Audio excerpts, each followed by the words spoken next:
Janapriya upscale 2 BHK 45 lakhs, 3 BHK 60 lakhs మాత్రమే. సితారా సైనిక్పురి.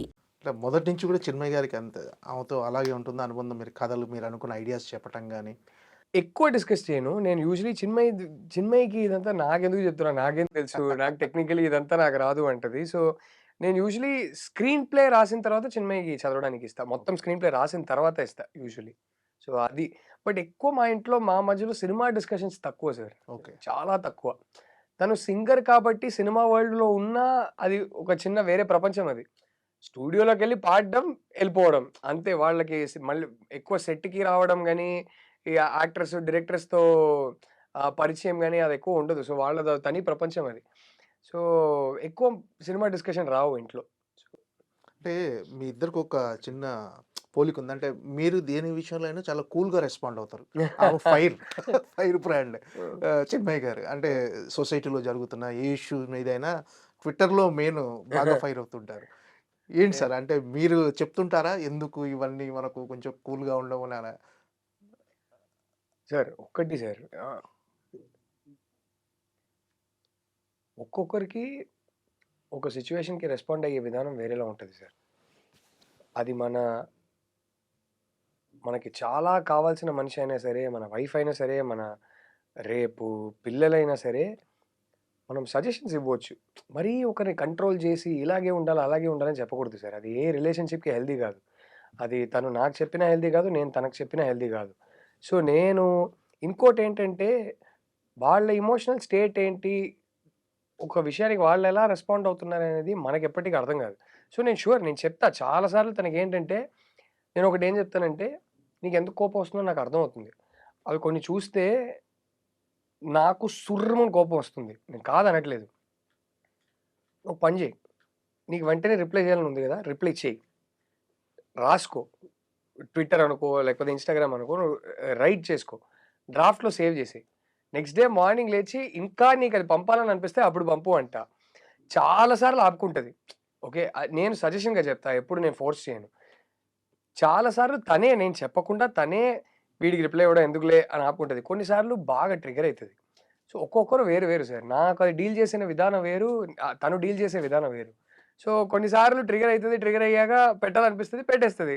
కొన్నిసార్లు నాకేమనిపిస్తదంటే, అరే ఎందుకు వద్దంటా. కానీ కొన్నిసార్లు నాకేమనిపిస్తది, ప్రతి ఒక్కరు ఎంతొచ్చి ఎంత బూతులు వాడి తిట్టినా, ఎంత అబ్యూసివ్‌గా మాట్లాడినా అందరూ నోరు మూసుకొని ఇగ్నోర్ చేసుకుంటూనే ఉన్నాం గదా! ఎవరైనా ఒక్కరైనా ఉండాలిరా బాబు! తిరిగివ్వడానికని అనిపిస్తది. సో, అదంతే సార్. అంతకు మించి I never ever force her to do anything. I do suggest sometimes. There are certain things if I feel very strongly about, చాలా సార్లు చెప్తా. బట్ ఫోర్స్ చేయను. ఆ టైప్ నేను. మీ సినిమాలో హీరో క్యారెక్టర్ విక్రమ్ మీకు పూర్తి కాంట్రాస్ట్‌లో ఉన్నట్టు ఇప్పుడు ఆ! ఇప్పుడే అదంతా డిస్కస్ చేయొచ్చో నాకు తెలీదు గానీ, కొంచెం చెప్పొచ్చు. కొంచెం చెప్పొచ్చు.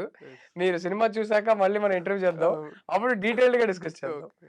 యాహ్! ఏంటి సార్ ఈ 'గర్ల్ ఫ్రెండ్' అనే సినిమా ద్వారా ఏం చెప్పబోతున్నారు? అసలు ఎలాంటి సబ్జెక్ట్ అసలు ఇది? It's a relationship drama sir. ఇద్దరి మధ్య జరిగే ఒక స్టోరీ. ఆ ఇద్దరి చుట్టూ ఇంకొన్ని ఇంపార్టెంట్ క్యారెక్టర్స్ ఉన్నారు. It is a very personal story. Very personal story of 2 people. But I always believe the most personal stories are the most universal. Because ఈ చాలా పర్సనల్ ఫీలింగ్స్ అండ్ ఎమోషన్స్ అనేదే చాలా యూనివర్సల్. So, I feel that because it is so personal, it is very universal. But మేమెక్కడ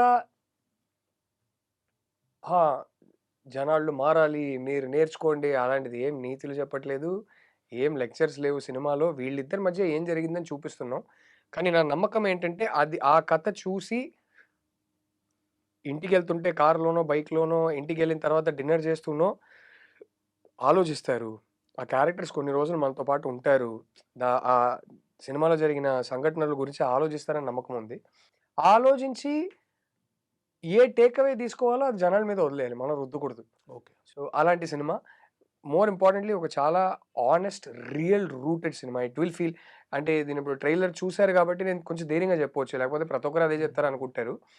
trailer చూస్తే మీకు ఖచ్చితంగా ఇది ఒక చాలా రియల్ రూటెడ్‌గా ఉంటదని ఒక ఫీలింగ్ వచ్చుంటుంది. సో, అలాంటి సినిమానే. It is a very intense emotional experience. రిలేషన్‌షిప్‌లో ఉన్నోళ్ళకైనా సరే, పెళ్లయినోళ్ళకైనా సరే, రిలేషన్‌షిప్ కావాలని కోరుకుంటున్నోళ్ళకైనా సరే, లేకపోతే రిలేషన్‌షిప్ వద్దనుకుంటున్న వాళ్ళకైనా సరే, హ్మ్. చాలా టేక్అవేస్ ఉంటాయి. ఖచ్చితంగా ఆలోచిస్తారు. కొన్ని కొన్ని డిస్కస్ చేస్తారు. డిబేట్లు చేస్తారు. ఆ టైప్ సినిమా సార్. నిజంగా సినిమాలు చూసి మారతారంటారా? మీరన్న ఇప్పుడున్న రిలేషన్‌షిప్‌లో అంటే ఎవరైతే ఉన్నారో జనరల్లీ ఆ! మాట్లాడుతున్నారా? అంటే నేను ఒకటి నమ్ముతా సార్. హ్మ్. ఈ బ్లాంకెట్ స్టేట్మెంట్లు చెప్పేంత వయస్సు, విజ్డమ్ నాకుందా నాకు తెలీదు గానీ, నేనైతే చాలా మారా సార్ సినిమా చూసి. నాకు నా లైఫ్‌లో ఎస్పెషల్లీ ఒక 15, 16 వరకు మాక్సిమం మనకి టీచర్స్, అమ్మ, నాన్న వాళ్ళే ఇన్‌ఫ్లూయెన్స్ చేస్తారు. మన థాట్స్‌ని, మన బిలీఫ్ సిస్టమ్‌ని, మన వాల్యూ సిస్టమ్‌ని వాళ్ళే షేప్ చేస్తారు. బట్ ఆ టైం కల్లా స్టార్ట్ అయిపోద్ది. అండ్ దాని తర్వాత ఒక 18-30 జర్నీ ఉంది గదా! As an adult how you mature, how you evolve, how you shape your world views అనేది for me personally literature, cinema, arts had a huge impact on me.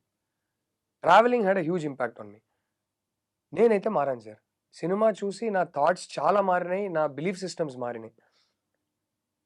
And I believe because it changed me, I believe that it may not be one film, but I believe that cinema has the power to change people.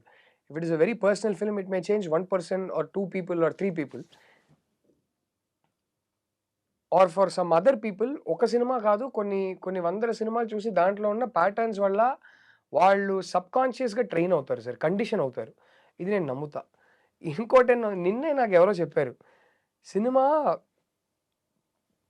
Cinema వల్ల positive influence ఒకరి మీద ఉంటుందో లేదో నాకు తెలీదు, అది చాలా కష్టమేమో, కానీ సినిమా వల్ల నెగిటివ్ ఇన్ఫ్లుయెన్స్ అయితే చాలా ఈజీగా ఉంటుంది అన్నారు. అది కూడా కరెక్టే అనిపించింది. But I would like to believe cinema can have a positive influence also.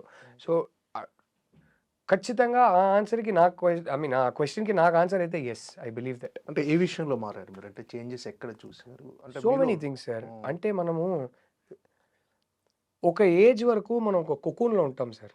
ఆ! మనకి మన మన ప్రపంచం చాలా చిన్నది ఒక ఏజ్ వరకు. ఆ చిన్న ప్రపంచం ఒకటే మనకి తెలుసు. సో, మన థాట్ ప్రాసెస్, మన ఆలోచించే విధానం, యాటిట్యూడ్ అన్నీ ఆహ్, కొన్ని ఇన్‌ఫ్లుయెన్సర్సే ఉంటారు. వాళ్ళదే మిర్రర్ చేస్తుంటాం. మనకొక ఇండివిడ్యువాలిటీ అప్పటికి డెవలప్ కాదు. ఆ ఒక teens somewhere around the middle of your teens or late teens when you start coming out into the world, then you start learning things. But అది జరిగే ముందే మనం చూసే సినిమాలు they are the only window we have to the outside world till a certain age sir. So, I believe that for me ఓహో! ఇప్పుడు నా family background ఇది. మనం బతికే ఎన్వైరన్మెంట్ ఇది. నేను బతికే ఊరిది. ఈ ఊరు బయట ఒక ఊరుంది. అక్కడ వేరేలా ఆలోచిస్తారు. వాళ్ళకి వేరే యాటిట్యూడ్స్ ఉంటాయి. వాళ్ళకి ఇక్కడ ఓకే కానిది కొన్ని వాళ్ళకది ఓకే. వైసీ వర్సా. ఇలాంటిది కొన్ని సినిమాలు చూసే చిన్నప్పుడు నేర్చుకున్నా.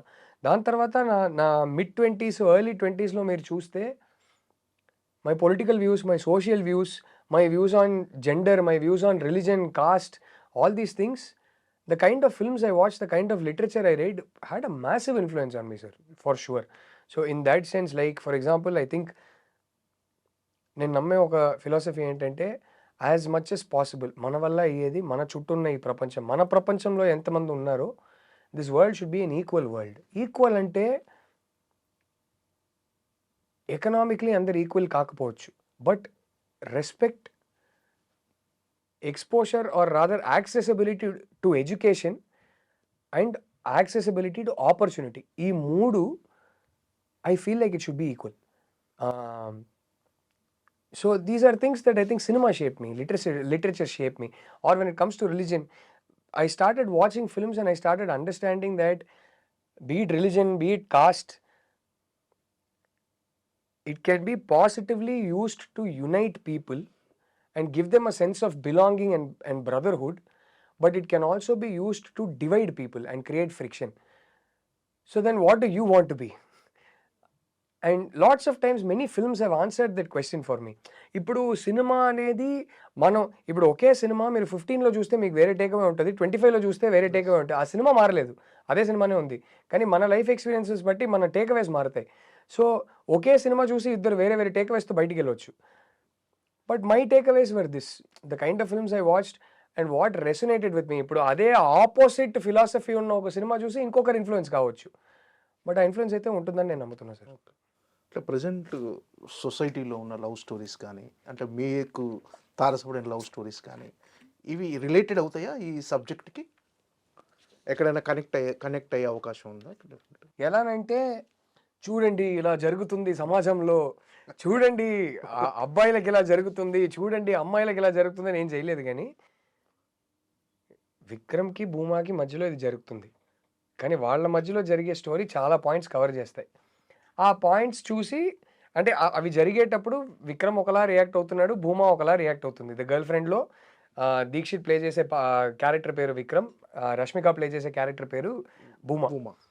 వాళ్ళు ఇలా రియాక్ట్ అవుతున్నారు. కానీ అది చూసి ఇది జరుగుతున్నది కరెక్టేనా, ఇది తప్పా రైటా, ఇక్కడ భూమా చేసింది కరెక్టేనా, ఇక్కడ విక్రమ్ చేసింది కరెక్టేనా అనేది మీరు ఆలోచించాలి తప్ప మీరు ఆలోచించండి మేము చెప్తున్నాము అని మేము ఎక్కడ చెప్పట్లే. వాళ్ళిద్దరి మధ్యలో ఏం జరిగిందో చూపిస్తున్నాం. అది దాని గురించి ఆలోచిస్తానని అనుకుంటున్నాను. సో ఖచ్చితంగా ఉన్నాయి. బట్ యా నేను చెప్పినట్టు అది ఒక లెక్చర్ లాగా ఉండదు. సో అంటే మీ ట్రైలర్ చూస్తే ట్రైలర్లో మోస్ట్ ఆఫ్ ద ట్రైలర్లో రష్మిక ఏడుస్తూనే ఉంది. అవునా? లేదు సార్, యాక్చువల్లీ చాలా ఉన్నాయి. అంటే మీరు చూసిన దాంట్లో ఇన్సెక్యూర్డ్గా కనిపించటం, ఓకే, ఏడుస్తూనే కనిపించింది. అంటే రెండు క్యారెక్టరైజేషన్కి ఒక క్లారిటీ అయితే వచ్చింది. బట్ సినిమాలో ఏం చూపించబోతున్నా అనేది కొంచెం మిస్గైడ్ చేసినట్టుగా అనిపించింది. అవునవును. సో ఎందుకని అలా? ఇది ఒక మిస్ గైడ్ చేయలేదు సార్, మిస్ డైరెక్ట్ చేసాము. ఎందుకంటే ఇది ఒక character driven drama sir, plot driven drama కాదు. ఇప్పుడు ప్లాట్ డ్రివెన్ డ్రామా అనుకోండి, ప్లాట్లో ఈ పాయింట్స్ ట్రైలర్లో రివీల్ చేసినా పర్లేదు, ఈ పాయింట్స్ ఫస్ట్ థియేటర్లోనే వచ్చి చూడాలని ఉంటుంది.